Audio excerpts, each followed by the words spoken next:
Every girl ran from the Alpha King's pup. The maid sat down on the floor and started singing. Why did every girl choose to run away? And what could possibly make one maid do the exact opposite? Hello everyone, and welcome back to the channel.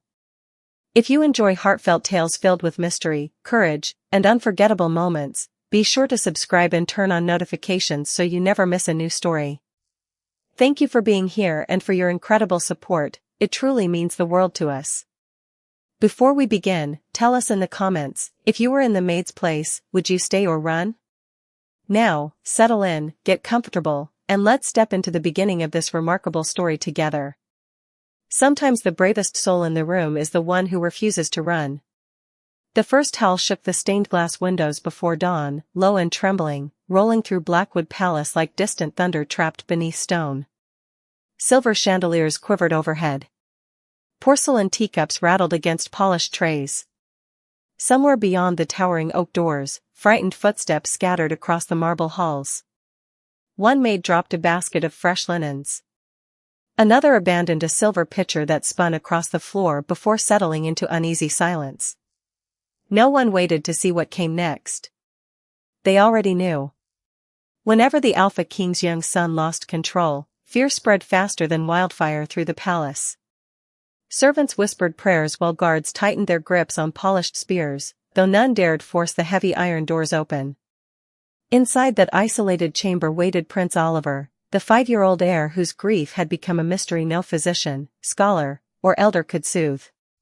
Since the Queen's passing nearly 2 years earlier, the little prince had changed. Some nights he refused to speak.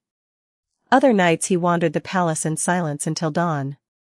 And on the hardest mornings, an invisible storm seemed to awaken inside him, filling every corridor with echoes that sent even experienced warriors looking toward the exits instead of the doors they were sworn to protect. Clara Bennet had only been working in the palace for 3 weeks. Most people still forgot her name.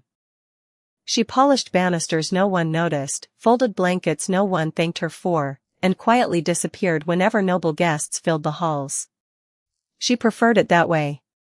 Invisible people heard everything. They noticed the exhausted cook secretly preparing an extra bowl of soup for hungry stable boys. They noticed the elderly gardener talking gently to dying roses as though they understood every word. And they noticed how every servant lowered their voice whenever Prince Oliver's name drifted into conversation. Clara stood frozen beside a tall window overlooking the eastern courtyard, a neatly folded towel still resting across her arms. She watched a flock of white birds burst into the pale morning sky all at once, startled by another mournful cry echoing from the royal wing. The sound was different than anger. Beneath its raw power lingered something else. Loneliness. The kind that settled deep inside a heart too young to carry it alone. "Stay away from the west corridor," the head housekeeper shouted as she hurried frightened staff toward the main staircase. "Everyone move. Now." Shoes scraped across marble. Doors slammed shut. Within seconds the once busy hallway stood nearly empty. Clara remained where she was, her heartbeat steady despite the panic rushing around her like a river. She glanced toward the long corridor leading to the sealed chamber. The towering iron doors stood motionless beneath banners bearing the Blackwood crest, silent except for the faint trembling that followed each distant cry. She remembered something the sisters at St. Margaret's home had told every frightened child before bedtime. Sometimes the loudest cries did not come from anger. Sometimes they came from hearts that had forgotten how to ask for comfort. Clara lowered her eyes, drew one slow breath, and without realizing why, shifted the folded towel into one hand before taking her first quiet step toward the forbidden hallway while every other soul in Blackwood Palace fled in the opposite direction. Clara had learned long ago that silence could reveal more than questions ever would.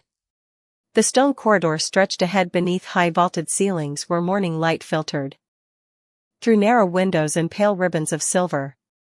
Every few steps she passed abandoned cleaning buckets, overturned carts, and forgotten dust cloths left behind by servants who had fled without looking back.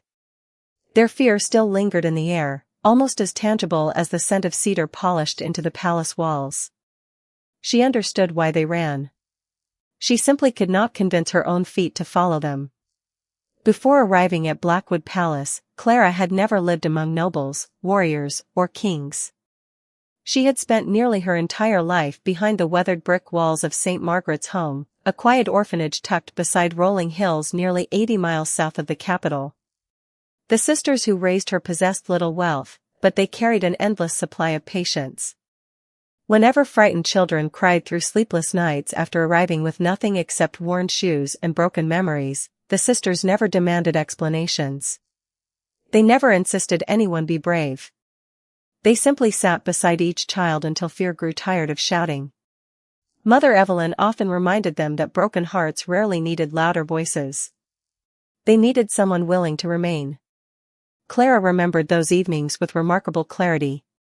Rain tapping gently against old windows. Candlelight dancing across wooden floors. Tiny hands gripping faded blankets while soft lullabies floated through the room like warm summer air. The melodies were older than anyone could remember. No one knew who first sang them. They passed quietly from one generation to another, carrying comfort instead of answers. Clara had never considered her voice extraordinary. It was gentle, nothing more. But whenever frightened children heard those familiar notes, their breathing always seemed to slow.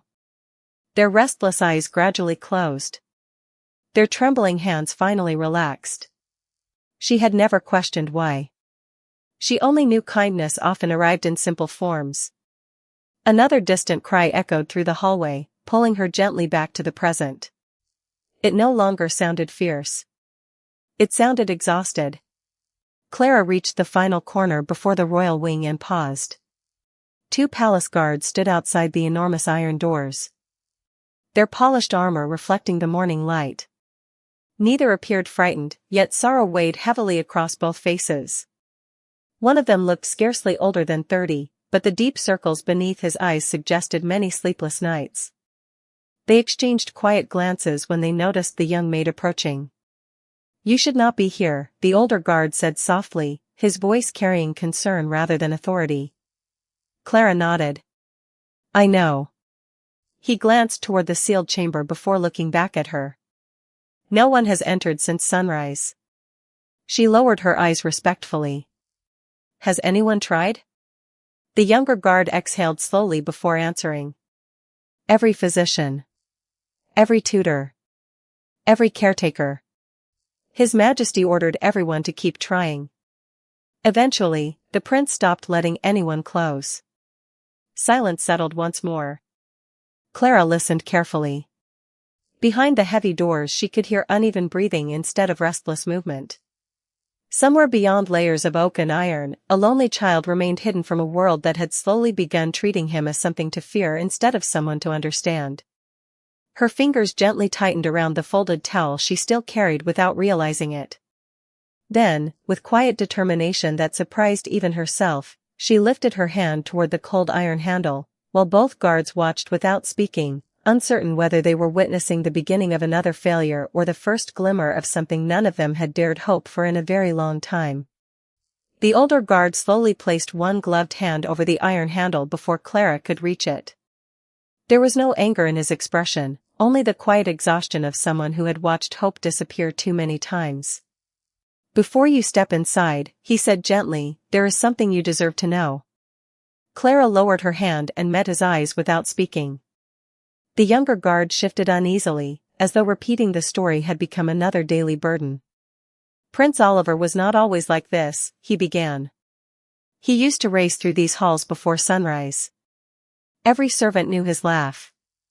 Every gardener saved flowers because he liked carrying them to the queen.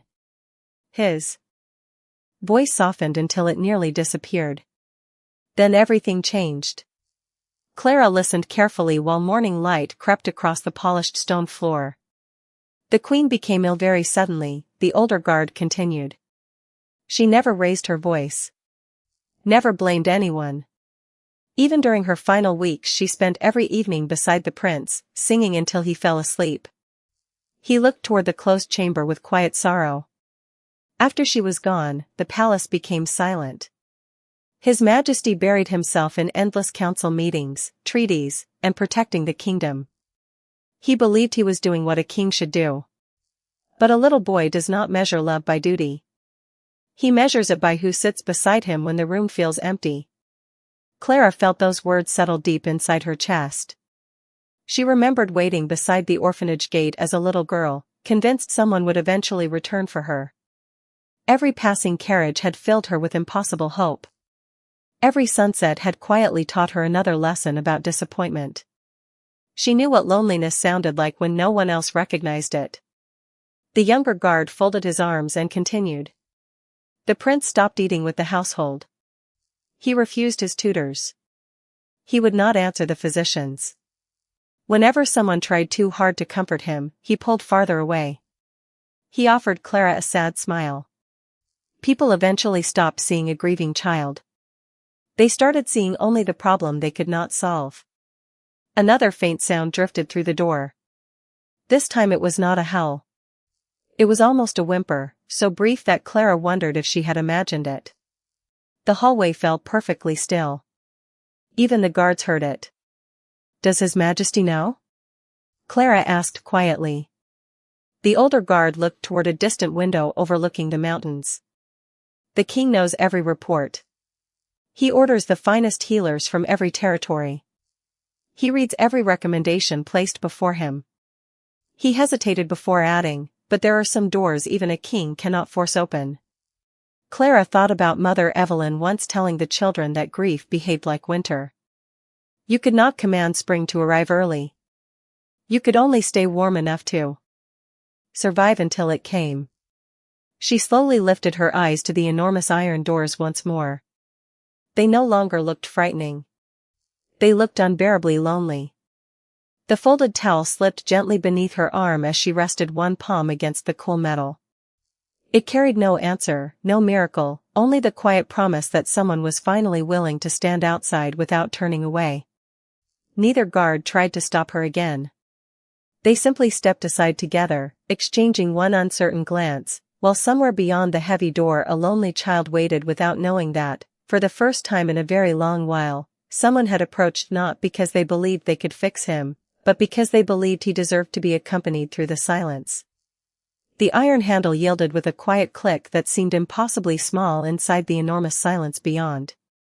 Clara pushed the heavy door open only far enough to slip through before it closed behind her with a soft echo, shutting out the hurried footsteps, whispered conversations, and anxious eyes waiting outside. The chamber was larger than she expected, yet it felt strangely empty.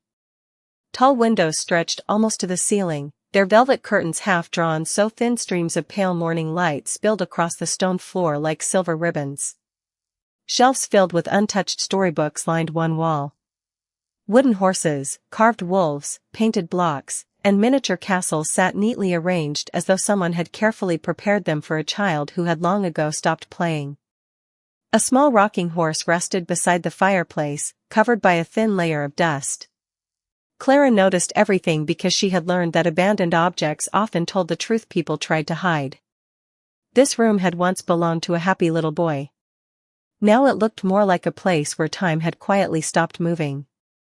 She remained near the doorway, allowing her eyes to adjust before searching farther into the room. There, beside the wide window overlooking the pine forest, she finally saw him. Prince Oliver sat curled against the stone wall with his knees drawn close to his chest. Thick silver blankets had slipped onto the floor beside him. Untouched. His dark hair had fallen across his face, hiding his expression. Small fingers clutched a faded piece of blue fabric so tightly that the wrinkles had nearly disappeared beneath his grip. Clara immediately recognized it as part of an old cloak or shawl. It had clearly been loved long before it had become worn. The room carried no anger. It carried sadness so quiet it almost had its own heartbeat. She waited without speaking. Another lesson from St. Margaret's home returned to her. Frightened children always noticed rushing. If she hurried toward him, he would hear urgency instead of kindness. So she simply stood there, breathing slowly, allowing the silence to become familiar rather than threatening. After nearly a full minute, Oliver finally lifted his head just enough for one blue eye to appear beneath his tangled hair. His gaze found hers instantly. It was not filled with rage. It was filled with suspicion, disappointment, and the cautious hope that appears only after someone has been let down too many times. Clara offered the smallest smile she could manage, gentle enough that it asked nothing from him. "Good morning," she said softly. "My name is Clara." No answer came. The boy only watched her, as still as winter snowfall. She noticed faint crayon drawings scattered across the floor nearby. One showed 3 figures holding hands beneath an enormous moon. Another had been folded so many times that its edges were beginning to tear. She did not move closer. Instead, she slowly lowered the folded towel onto a nearby chair as though she intended to stay for a while rather than leave at the first sign of difficulty. Outside the tall windows, wind whispered through towering pines. Inside the room, neither of them spoke. Clara could feel the weight of every failed visit before hers lingering in the silence. Physicians had arrived carrying medicine. Tutors had carried books. Advisors had carried instructions. Everyone had entered believing they knew what the prince needed. She carried nothing except time. Oliver's fingers tightened around the faded blue cloth for a brief moment before relaxing again. His eyes drifted toward the empty space beside him, then quietly returned to Clara's face. It was such a small movement that another person might have missed it entirely. Clara did not. She understood invitations that arrived without words. Instead of stepping forward immediately, she remained exactly where she was for one more quiet breath, honoring the fragile trust that had barely begun to awaken between 2 lonely souls inside a room where hope had almost forgotten how to enter. Clara slowly lowered herself onto the cold stone floor instead of taking the empty chair that stood only a few feet away. She made herself smaller, not because she felt afraid, but because she wanted the room to feel less crowded. The distance between them remained the same, leaving Prince Oliver free to decide whether it would ever become shorter. The boy continued watching her with quiet caution, his blue eyes studying every movement she made as though searching for the hidden reason everyone else always seemed to carry. Clara folded her hands loosely in her lap and glanced toward the sunlight stretching across the floor. "The mornings were always my favorite," she said softly, her voice barely louder than the breeze brushing the windows. "The sisters at St. Margaret's home used to say the sun arrives slowly because it does not want to wake anyone too quickly." Oliver did not answer. His fingers still rested around the faded blue cloth, but his shoulders seemed slightly less tense than before. Clara did not mistake that for trust. She knew trust grew the way tiny seedlings pushed through frozen ground, quietly and almost invisibly. Several long moments passed with nothing except birds singing somewhere beyond the palace walls. She welcomed the silence instead of trying to fill it. At the orphanage, Mother Evelyn often reminded every caregiver that children listened long before they believed. Words mattered less than whether someone stayed after speaking them. Clara intended to stay. Her eyes wandered toward the old rocking horse near the fireplace. One wheel had come loose, leaving it tilted gently to one side. She smiled to herself. "That horse reminds me of one we had," she murmured. "It leaned so far that every child insisted it was sailing across the ocean instead of rocking." A faint flicker crossed Oliver's face. It vanished almost immediately, but Clara caught it. Not quite a smile. More like the memory of one. She looked away again, careful not to make him feel observed. The chamber remained wrapped in soft morning light. Dust floated lazily through the air, glowing like tiny stars. Clara closed her eyes for a brief moment, listening to the rhythm of the room. Beneath the silence she could hear a child breathing. Uneven. Tired. Waiting. Then, almost without thinking, she remembered the oldest lullaby Mother Evelyn had taught every girl before they were old enough to help care for the younger children. Clara did not begin singing immediately. Instead she hummed only the first gentle note beneath her breath, so quietly that it blended with the whispering wind outside the windows. The melody carried no dramatic rise or powerful chorus. It moved like warm candlelight across a dark room, simple enough that even frightened hearts could follow it. She let another note join the first, then another, never looking directly at Oliver, never asking him to respond. The song belonged to no performance. It asked for nothing. It simply existed, filling the quiet spaces that grief had occupied for far too long. Across the room, Oliver's fingers slowly loosened around the faded blue cloth. His breathing, which had remained shallow since Clara entered, gradually became slower. He tilted his head almost imperceptibly, as though listening to something he had not heard in a very long time. Outside the chamber, neither guard realized the hallway had become completely silent. No cries echoed through the palace anymore.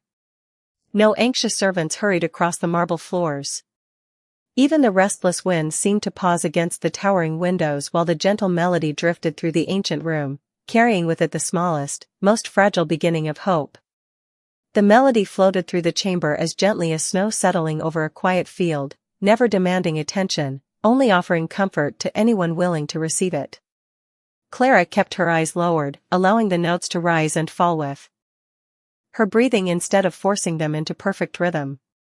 She remembered how Mother Evelyn always smiled whenever one of the younger children asked why lullabies were so soft.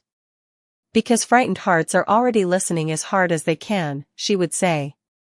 There is no need to sing louder than hope. Clara had carried those words with her for years without realizing how deeply they had taken root. Prince Oliver remained motionless beside the window, yet something almost invisible had begun to change. The tight lines around his small shoulders slowly eased. His fingers no longer clung desperately to the faded blue cloth resting in his lap. Instead, they gently traced its worn edge as though following an old memory hidden inside the fabric. His breathing settled into a calmer rhythm, each slow breath replacing another layer of invisible weight that had rested upon him since Clara entered the room. She continued humming, never hurrying the melody forward. The song wandered softly through familiar patterns that seemed older than the palace itself. There were no grand crescendos, no dramatic pauses, only the quiet certainty of a tune created to remind lonely children that morning always returned after the darkest night. Sunlight crept farther across the floor until it reached Oliver's feet. Tiny dust particles shimmered around him like drifting stars. For the first time, Clara noticed that he looked much younger than the frightened stories whispered throughout the palace had suggested.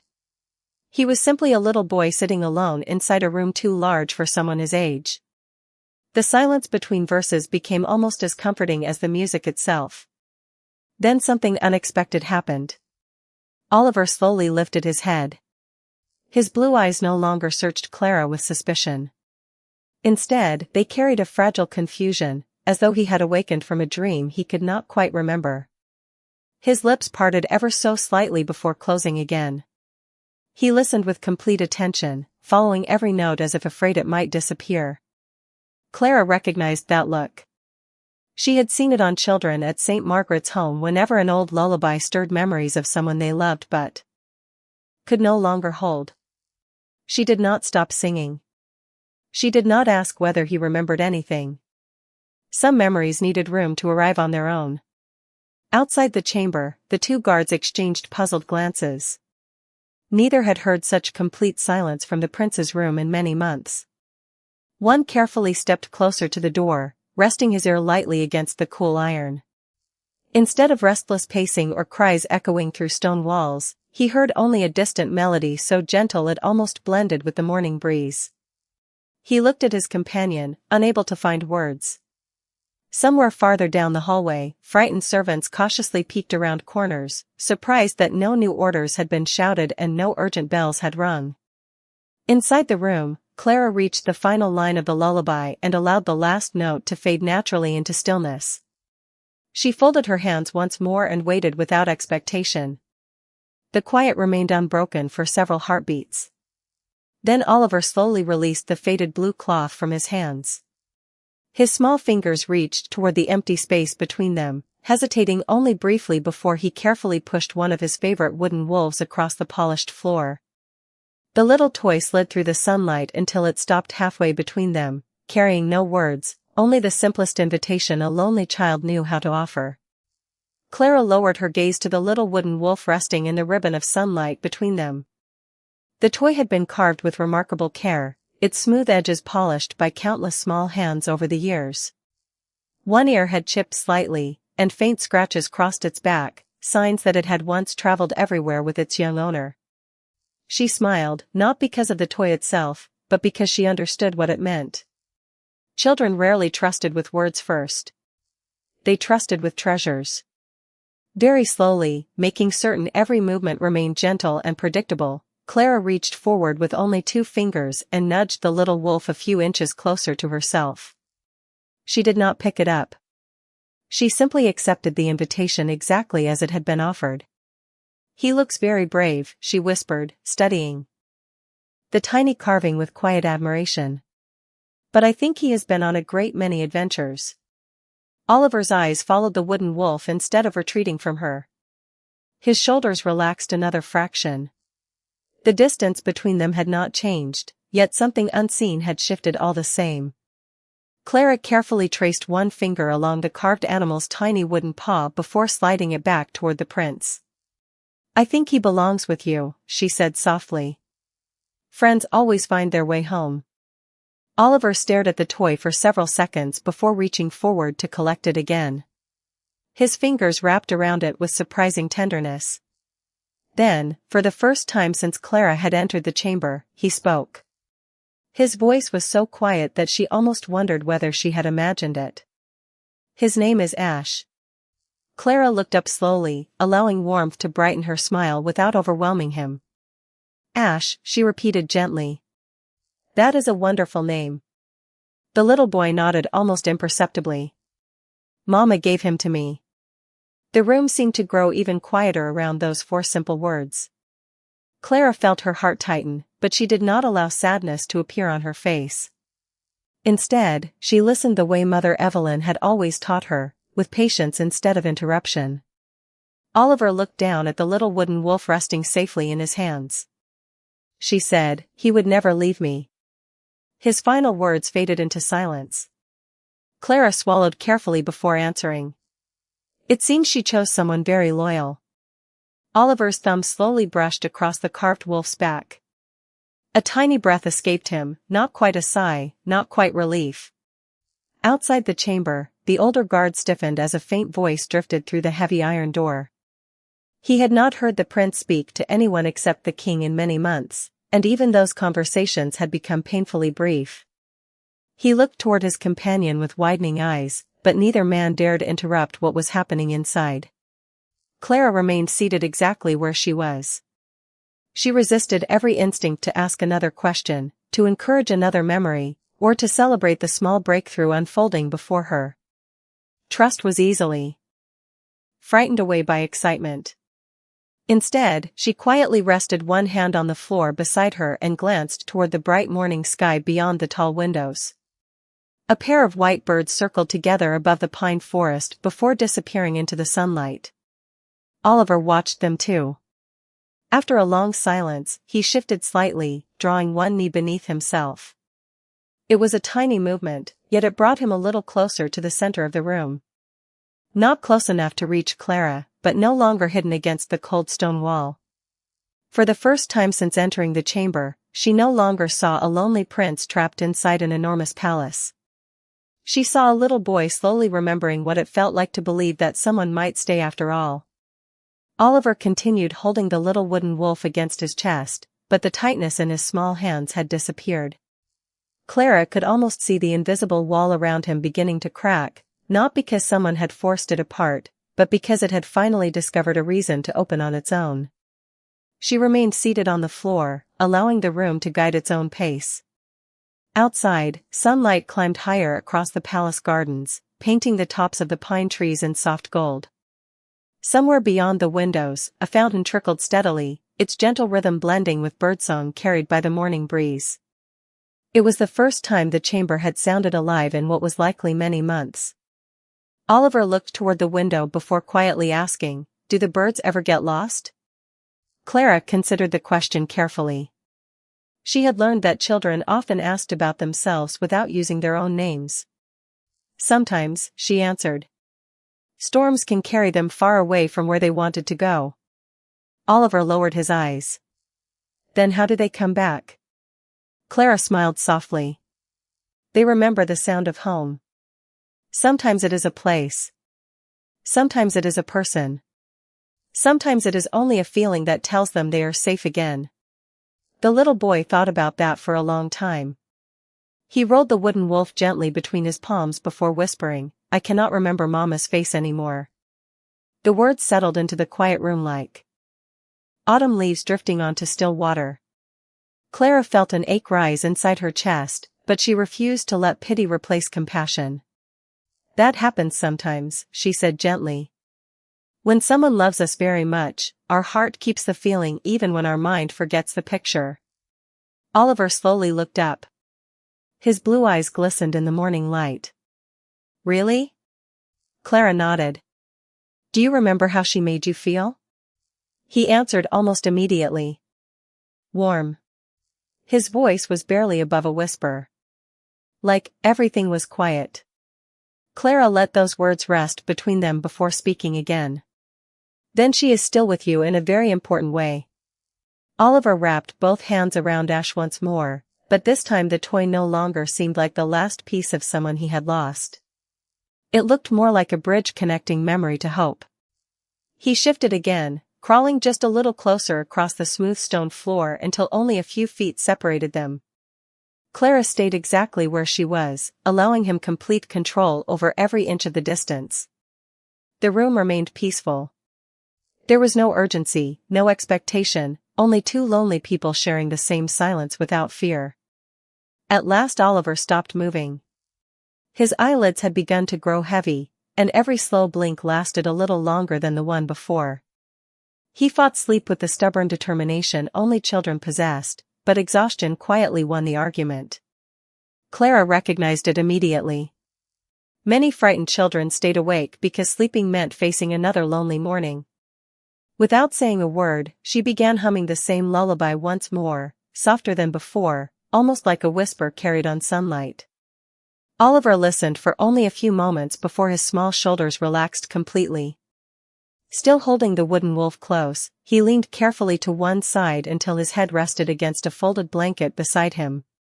His breathing became slow and even, peaceful in a way no one inside Blackwood Palace had witnessed for a very long time.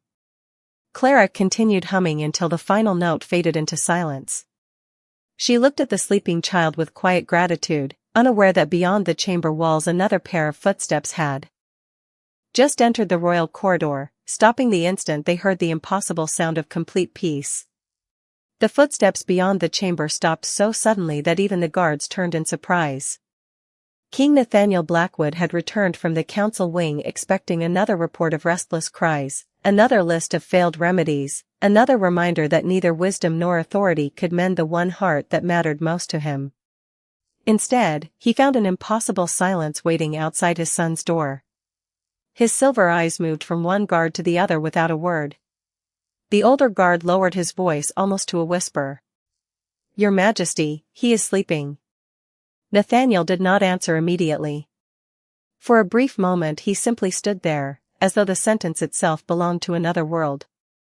Sleeping. The word had become so rare inside these halls that it almost sounded unfamiliar. The younger guard carefully added, "A new maid went inside earlier this morning. We believed we should stop her, but..." He hesitated, searching for an explanation that felt reasonable. Something changed. Nathaniel rested one gloved hand against the cool iron door. Countless times he had stood in this exact place listening to the quiet that followed another unsuccessful attempt to comfort his son. Today the silence felt different. It was peaceful rather than empty. Without making a sound, he eased the heavy door open only a few inches. Sunlight spilled gently across the chamber. The first thing he noticed was not Clara. It was Oliver. His son lay peacefully against the folded blanket, one small hand still wrapped around the little wooden wolf named Ash. The tight lines that had lived across the child's face for nearly 2 years had vanished. His breathing rose and fell with the slow, steady rhythm of deep sleep. Nathaniel felt something inside his chest loosen for the first time since the Queen's passing. His gaze shifted across the room until it found the young maid still seated quietly on the stone floor. Clara had not moved closer after Oliver drifted to sleep. She remained exactly where she had been, her hands folded gently in her lap, watching the morning light instead of The sleeping prince, almost as though she understood that protecting someone's rest sometimes meant refusing to interrupt it with even the kindest attention. Nathaniel studied her in silence. She looked nothing like the renowned healers who had arrived carrying expensive medicines or the scholars who had filled the room with complicated theories. Her dress was simple. Her sleeves remained dusted with flour from the palace kitchens. A single loose strand of chestnut hair rested against her cheek. Yet somehow this quiet young woman had accomplished what no title, training, or position inside the kingdom had managed to do. Clara sensed another presence only when sunlight shifted across the floor. She slowly turned her head and found the king standing near the half-open doorway. Their eyes met for the first time. Stories described Nathaniel Blackwood as intimidating beyond measure, a ruler whose calm expression alone could silence an entire council chamber. Clara saw something different. Behind the quiet strength in his silver eyes lived a father carrying exhaustion far heavier than any royal crown. She rose carefully without making enough noise to wake Oliver. Nathaniel lifted one hand almost imperceptibly, asking her to remain still. Neither of them spoke. Words would have felt strangely out of place inside the peaceful room. The king looked once more toward his sleeping son before closing his eyes for the briefest moment. No one witnessed the slow breath that escaped him except Clara, and in that silent breath she recognized something she had seen many times at St. Margaret's home when worried parents realized, after countless sleepless nights, that their child had finally found rest. It was not triumph. It was gratitude too deep for language. Nathaniel remained by the doorway long after Clara quietly lowered her eyes again. He had attended countless diplomatic ceremonies where musicians performed with flawless precision before kings and queens from distant territories, yet none of those magnificent performances had ever carried the quiet power lingering inside this simple room. It was not the beauty of the melody that unsettled him. It was its familiarity. As he stood listening to the last traces of silence left behind by Clara's gentle lullaby, an old memory stirred somewhere beneath years of carefully buried grief. He could almost see another morning years earlier when sunlight had poured through these same tall windows while Queen Eleanor sat beside Oliver's cradle, gently brushing her fingertips across their son's tiny hand as she sang that very tune. Nathaniel had teased her then, asking why she never chose one of the grand royal hymns taught to every noble family. Eleanor had only smiled and answered, "Little hearts do not need songs that impress kingdoms. They need songs that remind them they are loved." The memory struck him with unexpected clarity. He had not heard that lullaby since the week before Eleanor passed away. No court musician knew it. No royal servant had ever been taught its verses. It had belonged only to Eleanor, or so he had always believed. His gaze slowly returned to Clara. She stood quietly beside the chair where she had left the folded towel hours earlier, unaware of the questions now racing through the king's mind. Nathaniel finally spoke, his voice so gentle that it barely disturbed the peaceful room. "Where did you learn that song?" Clara looked surprised by the question. She glanced toward the sleeping prince before answering just as softly. "At St. Margaret's home, Your Majesty." Nathaniel studied her expression carefully. There was no hesitation, no attempt to invent an explanation. She answered with the calm honesty of someone who had never imagined the melody held any special meaning. "Who taught it to you?" he asked. Clara smiled faintly as old memories returned. "Mother Evelyn. She said the sisters had been singing it for as long as anyone could remember. Every frightened child heard it before falling asleep." Nathaniel felt his thoughts tighten. That could not be possible. Eleanor had once told him she learned the lullaby from only one person during her childhood, an elderly woman she loved deeply who insisted the song was too precious to perform in public because it carried comfort instead of entertainment. After Eleanor became queen, she never sang it outside the family. Apartments. Nathaniel knew that because he had treasured listening from the doorway each evening while Oliver drifted peacefully to sleep. He looked once more toward his son, whose breathing remained calm and steady beneath the warm morning light. Clara followed his gaze without speaking. She sensed the king was remembering someone he missed more than words could express. "I am sorry if the song brought sadness," she whispered. Nathaniel slowly shook his head. No. His voice carried quiet emotion that surprised even himself. It reminded me of something I believed this palace had lost forever. Neither of them spoke again for several moments. Outside the chamber, the palace slowly awakened to another ordinary day, unaware that something extraordinary had already begun inside the quiet room. Nathaniel looked back at Clara with renewed attention, seeing not merely a humble maid but a young woman connected somehow to a forgotten thread woven into his family's past. He did not yet understand how such a thing could be possible. He only knew one undeniable truth. The melody that had reached his son's heart had also reached his own, carrying with it questions that had slept untouched for many years, and for the first time since Eleanor's passing, Nathaniel found himself believing that answers might still exist somewhere beyond the silence. Nathaniel left the chamber only after one final glance at his sleeping son. He closed the heavy door with extraordinary care, unwilling to disturb the peaceful silence that had settled inside the room like morning light after a long winter. The two guards straightened immediately, waiting for instructions, but the king remained unusually quiet. He looked down the empty corridor before speaking. "No one is to interrupt Miss Bennet unless she asks for assistance." The older guard blinked in surprise.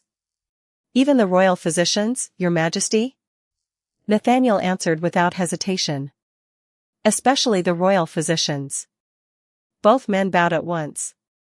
They had served the royal family for years, yet neither had ever heard the king issue such an order regarding anyone outside his own bloodline. Nathaniel walked slowly toward the palace library. Instead of returning to the council chamber where advisors still waited to discuss borders, trade routes, and treaties, those matters suddenly felt distant. A single forgotten melody had become more important than every sealed document resting on his desk. The royal library occupied the oldest wing of Blackwood Palace, its towering shelves filled with journals, family records, letters, and handwritten histories stretching back centuries. Dust floated lazily through shafts of sunlight pouring from enormous arched windows. Nathaniel rarely visited this room anymore. Too many memories lived there. Eleanor had loved spending quiet afternoons searching through forgotten family stories, convinced that understanding the past helped people become kinder in the present. The king crossed directly toward a locked cabinet carved from dark walnut. From inside he carefully removed a small wooden box wrapped in faded blue velvet. His hands paused briefly before lifting the lid. Resting inside lay several carefully folded letters tied together with a pale silver ribbon, a pressed white flower, and a leather journal bearing Eleanor's elegant handwriting. Nathaniel opened the journal slowly. The pages carried sketches of palace gardens, notes about Oliver's first words, recipes she hoped to teach him one day, and quiet reflections written during peaceful evenings. Then his eyes stopped on a page he had not read in years. Near the center, Eleanor had copied the words of an old lullaby. Beneath it she had written a single sentence. "Grandmother Evelyn said songs like this survive because love always finds someone willing to remember." Nathaniel stared motionless at the name. Evelyn. His heartbeat slowed. Clara had spoken of Mother Evelyn at St. Margaret's home. It could not be dismissed as coincidence anymore. He gently closed the journal before ringing a small silver bell resting on the desk. Moments later, the palace archivist entered, an elderly scholar named Harold Whitmore whose memory often proved more reliable than written records. "Your Majesty?" Nathaniel held the journal open to the handwritten note. "Find everything we have regarding St. Margaret's home. Every donation, every visitor, every connection to the royal family, no matter how small." Harold adjusted his spectacles and looked carefully at the page before nodding. "At once, Your Majesty." The old scholar disappeared among endless shelves while Nathaniel remained standing beside the sunlit desk, quietly turning Eleanor's words over in his mind. Meanwhile, inside the peaceful chamber, Clara had not noticed any of this. She remained seated near the sleeping prince, reading one of the picture books left untouched on the nearby shelf. She turned each page silently, not because Oliver could hear the story while asleep, but because she believed rooms remembered gentle voices. Every so often she glanced toward the child to be certain he remained comfortable. Ash still rested safely in his hands. The sunlight had shifted higher across the floor, warming the blanket beneath him. Clara smiled to herself without realizing that, beyond the quiet walls surrounding them, the smallest act of kindness she had offered that morning had already begun uncovering a forgotten thread connecting her life to the royal family in ways neither she nor the king yet understood. Late that afternoon, the palace no longer sounded quite the same. The hurried whispers that usually followed Prince Oliver's difficult mornings had been replaced by quiet curiosity. Servants crossed the hallways more slowly, exchanging puzzled glances whenever they passed the royal wing. Some claimed they had seen the young prince sleeping peacefully beneath the morning sun. Others insisted they had heard him speak to someone in a calm voice. No one seemed willing to believe the stories completely, yet no one dismissed them either. Inside the royal library, Harold Whitmore returned carrying a carefully stacked collection of weathered ledgers tied together with faded ribbons. The elderly archivist placed them gently upon the king's desk before adjusting his spectacles. "Your Majesty," he said thoughtfully, "St. Margaret's Home has received royal support for more than 30 years. Nathaniel looked up immediately. Harold opened the oldest ledger, revealing elegant handwritten entries preserved with remarkable care. The donations began under Queen Eleanor's grandmother, Lady Evelyn Ashcroft. Nathaniel's eyes narrowed slightly. Eleanor had often spoken of her grandmother with warmth, yet she had rarely discussed the years following the old woman's retirement from public life. Harold slowly turned another page. After leaving court, Lady Evelyn quietly established St. Margaret's Home for orphan children. She requested complete privacy and declined every noble title offered to her afterward. Nathaniel felt the room grow strangely still. "Continue," he said quietly. Harold nodded. "The records indicate she remained there until her passing nearly 15 years ago. Before that, she personally trained several caretakers who continued her traditions, including their songs, stories, and evening routines." Nathaniel lowered his gaze toward Eleanor's journal resting beside the ledgers. Everything suddenly fit together with quiet, undeniable simplicity. Clara had never learned the lullaby from the Queen herself. She had inherited it through the very woman who first taught Eleanor to sing it. It had survived not through royal ceremony, but through generations of frightened children who carried comfort forward without ever realizing where it began. A faint smile touched Nathaniel's face for the first time in many months. Eleanor had been right. Love had remembered. As evening settled across Blackwood Palace, golden light poured through stained glass windows, covering the royal corridors in warm shades of amber and sapphire. Nathaniel returned once more to Oliver's chamber. This time he entered without hesitation. Clara stood near the bookshelf, quietly returning the final picture book to its place after reading softly while the prince continued resting. She turned as the king approached and offered a respectful bow. Nathaniel motioned gently for her to rise. His attention drifted toward Oliver, who remained peacefully asleep with Ash tucked beneath one small arm. After a long, thoughtful silence, the king spoke. "Miss Bennet, beginning today, your duties will change." Clara blinked in surprise, uncertain whether she had somehow broken palace protocol. Nathaniel continued. Before she could speak, "You will no longer report to the kitchen staff or the housekeeping office." Clara looked at him with quiet confusion. "Your Majesty?" Nathaniel's expression remained calm, yet his voice carried unmistakable certainty. "From this day forward, your only responsibility inside this palace is the well-being of my son." Clara instinctively glanced toward the sleeping child before looking back at the king. I do not know if I am qualified." Nathaniel gently shook his head. "Today you accomplished what qualifications could not." He paused, allowing the words to settle naturally. "You did not treat the prince as a problem to solve. You treated him as a child who deserved kindness." Clara felt unexpected emotion rise inside her chest. Before she could answer, Oliver shifted slightly beneath the blanket, his breathing remaining slow and peaceful. Nathaniel looked at his sleeping son with quiet gratitude, then back at Clara. Neither of them noticed the small smile beginning to form on Oliver's face, as though somewhere inside a peaceful dream, the lonely little boy had finally found his way back toward the feeling he had been searching for ever since love first slipped beyond his reach.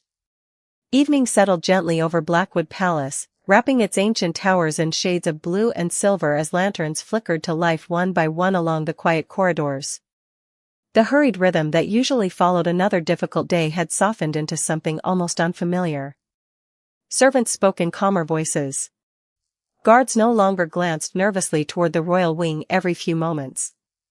It was as though the entire palace had remembered how to breathe. Inside the chamber, Clara carefully draped an extra blanket across Prince Oliver after noticing the evening air had grown cooler. She moved slowly enough that the child never stirred. Ash remained tucked securely beneath his arm, just as it had been all afternoon. Clara smiled quietly before stepping back toward the window, giving him space to rest. Outside, the first stars appeared above the dark pine forest, their reflections shimmering across the distant lake beyond the palace grounds. Nathaniel stood near the fireplace, watching both of them in thoughtful silence. He had spent years believing strength meant carrying every burden alone. Yet one ordinary day had quietly reminded him that healing often arrived through simple acts no crown could command. As the room settled into peaceful stillness, Oliver shifted beneath the blanket. His eyelashes fluttered before his sleepy blue eyes slowly opened. For a few moments he simply looked around, blinking against the soft glow of the lanterns. Then his gaze found Clara standing near the window. Without hesitation, he pushed himself upright and reached one small hand toward her. Clara immediately walked over, kneeling beside him so he would not have to stretch any farther. "Did you sleep well?" she asked gently. Oliver nodded once before looking at her with unusual seriousness. His tiny fingers lightly wrapped around hers. The room became completely still. Even Nathaniel found himself holding his breath without realizing it. Oliver studied Clara's face as though searching through a memory only he could see. Then, in a voice softened by sleep and innocent certainty, he whispered, "Mama finally found me." Time seemed to stop. Clara's eyes widened in surprise, her heart catching before she gently squeezed his little hand. She understood immediately that he was not replacing the mother he had loved. Children rarely confused love. They simply recognized the feeling of safety when it returned. Tears quietly filled Nathaniel's silver eyes before he turned slightly toward the darkened window, giving himself a moment no one else would notice. He remembered Eleanor once telling him that the greatest gift a parent could leave behind was not perfection, but the ability for their child to recognize kindness wherever it appeared. Tonight, their son had done exactly that. Clara looked toward the king, uncertain whether she should apologize or explain, but Nathaniel simply offered the smallest nod she had ever seen. It carried neither command nor expectation. Only gratitude. Oliver's eyelids slowly grew heavy once more. Still holding Clara's hand, he drifted peacefully back to sleep with a tiny smile resting on his face. Outside the chamber, a cool breeze carried the scent of pine through the open window as stars multiplied across the night sky. Somewhere deep within Blackwood Palace, a forgotten lullaby had quietly found its way home, and although neither the king nor the humble maid could yet see the full path destiny had begun to reveal, they both sensed that this peaceful evening was not the end of a remarkable story. It was only the first page of a future neither of them had ever imagined.